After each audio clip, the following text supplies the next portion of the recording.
Good morning to everyone. Today I just recall the first lesson, asexual and sexual reproduction in plants. Yes. Here, what is reproduction? First thing. Reproduction is nothing but it is important not only for its own survival but also for the continuation and existence of all other organisms since the later directly or indirectly depend on plants. The reproduction play a major role for the evolution. This is called as reproduction. Then the individual formed by this method is morphologically and genetically identical and are called as clones. Here, in the first lesson, asexual and sexual reproduction in plants, we want to discuss about layering, grafting, and these different types we want to discuss in a manner. Here, layering. It is one of the method. The stem of the parent plant is allowed to develop a root. That is called it as layering. Here, the layering that can be when the root develops, the rooted parts is cut and planted to grown as a new plant. That is called it as layering. For example, Ixora, Itlipu and Jasmium, Malligapu. The layering that can be able to classified into two major types. Mound layering and air layering are the some of the types. Here, the grafting is also a one type of method, and cutting, grafting, layering, these are the major conventional method for cultivating the plants. Cutting is nothing but we want to planting one of a stem portion, that is called it as cutting. In cutting, for example, murunga tree, murunga maram or hibiscus. Then grafting is also one of the method to produce a new plant. Then the third one is called it as layering. Tamil we say padiyam podudal. Here the some other plants like especially Ixora and Jasmium, that is a twinning plant that can be able to done this method. Here that method can be classified into two major type, mound layering and air layering. It is the one of the artificial method to cultivate or to grow a plant. Next one is called it as male reproductive part. The male reproductive part is nothing but androecium. That male reproductive part, that androecium, that they contain inside they contain a pollen grain. The pollen grain they contain matured anther, that is TS of mature anther. The mature anther they contain inside the pollen grains. Here the anther wall that can be mainly classified into epidermis, endothecium, middle layer and tapetum. There are four major wall layer that can be able to present in the mature anther. Here there is a matured anther layer that they have a dehiscence, that is a breakdown in a manner. Here the epidermis is the outermost layer that can be, it can have the capacity to protect the matured anther. Below the epidermis there is a endothecium. The endothecium is nothing but it is the next layer that can be able to present the below the epidermis. That layer they can be present a single layer that mainly present in a elongated cells. Then after that middle layer, the middle layer that can be present two to three layers. Here there is a middle layer. That layer they contain a 2 to 3 layers. They can be present in the middle of the cells. Then they can have the capacity to crush during the maturity of the anther. Then fourth one is called it as tapetum. The tapetum is the innermost wall layer and they have the capacity to development at the microsporogenesis, that is the pollen grain. The innermost layer of the anther wall is called it as tapetum. The tapetum they can have to protect the pollen grains. Then next one is stomium. The stomium that can be present in the wall layer, a small opening like structure that is called it as stomium. Here the anther wall play a major role for the reproduction. Based on that anther wall layer, we want to study about the functions of tapetum. The next one is called it as functions of tapetum. The first main function is it supplies nutrients to the developing microspore. The microspore is the male reproductive spore.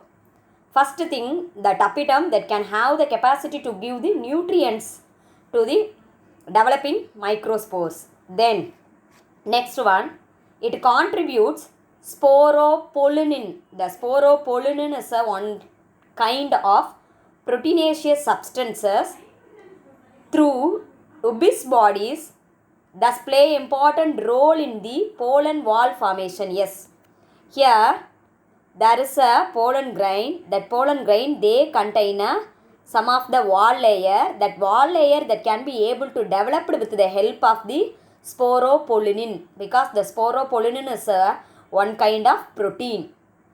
Then based on that pollen wall that can be able to developed or formed. Then the pollen kit material is contributed by tapetal cell. Yes, pollen kit is nothing but a bag-like structure. That bag-like structure that can be able to contributed by the tapetal cell and is later transferred to the pollen surfaces. Then next one is exine protein. The intine and exine, there are two major wall layer that can be able to present in the pollen grain. Exine is the outer layer, intine is the inner layer. The name itself you know, exine, exit, outside, responsible for the rejection reaction of the stigma are present in the cavity of the exine. Here that exine protein that can be able to useful for the at the time of pollination. That only the rejection reaction and the attachment of the stigma that can be able to useful for the protein. Then these proteins are derived from the tapetal cell. Yes, that exine protein also derived from the tapetal cell. These are the major functions for the tapetum. Then next one is call it as the female reproductive part. The female reproductive part is nothing but gynoecium. Here in the plants, the female reproductive part as well as male reproductive part play a major role. Here the structure of an ovule. The structure of an ovule, normally the ovules are look like a oval in shape.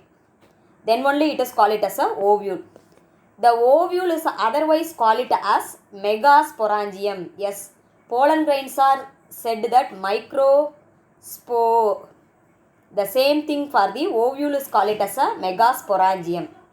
That megasporangium, that is a ovule that can be able to covered with the one or two layer. Here that layer is called it as integument.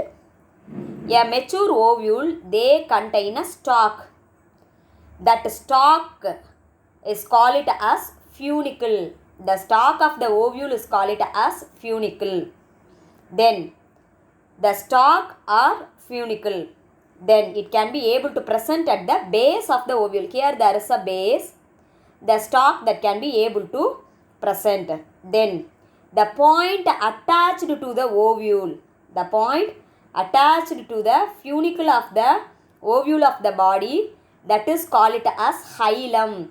The place where the ovule and the place where the funicle attached in a particular point, that is called it as hilum. Then after that, in an inverted ovule, this is an inverted ovule, That inverted ovule, the funicle adnate to the body of the ovule, forming a ridge. Here there is a ridge. That ridge is called as, Tamil we say pallam. Here the ridge, that ridge, they can be formed, that can be able to adnate. Adnate is nothing but attached to the ovule, that is called as raphe. Raphe. The body of the ovule is made up of a central mass of parenchymatous cell or a parenchymatous tissue, that is called as nucellus. That nucellus, they contain a reserve food material. That reserve food material, after that the nucellus is enveloped by a two or one of the layer. That layer is called as a integument.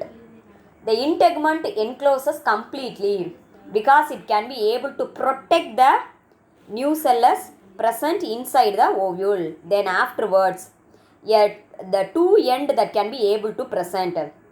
Here a small opening that can be able to present in the ovule, that is called as micropyle. Opposite to the opening, that is called as challasal end. That challasa, they can be present, always present on the opposite of the micropyle. Then afterwards, there is a vascular supply, they can be present in the ovule. Then these are the explanation of the ovule. After that, inside a small embryo sac, a bag-like structure, that bag-like structure that can be able to present, that is called as embryo sac. That embryo sac, they contain 8 nucleus and 7-celled stage. Here there is a antipodal. Here there is a polar nuclei. Here there is a egg apparatus that can be able to present. Here there is a 3N. Here there is a 3N. Here there is a 2N, totally 8N, but the cells are look like a 7-celled stage. Here there is a 6. Here there is a 3. Here there is a 3. Totally 3 plus 3, 6. Here there is a 1. So 7-celled, 8 nuclei stage that can be able to present inside the embryo sac. It is very very important for the fertilization. After pollination that can be able to occur, after that there is a fertilization that can be able to takes place. Here after that the pollination and fertilization that can be able to takes place, a flower, they attain a fruit. Based on that, here what is pollination?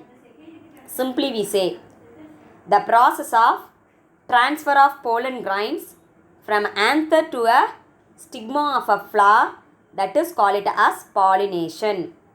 Here the pollination is the main character for the plants, especially in the spermatophyte, that is called as gymnosperm, non-flowering plant, and angiosperm, flowering plant.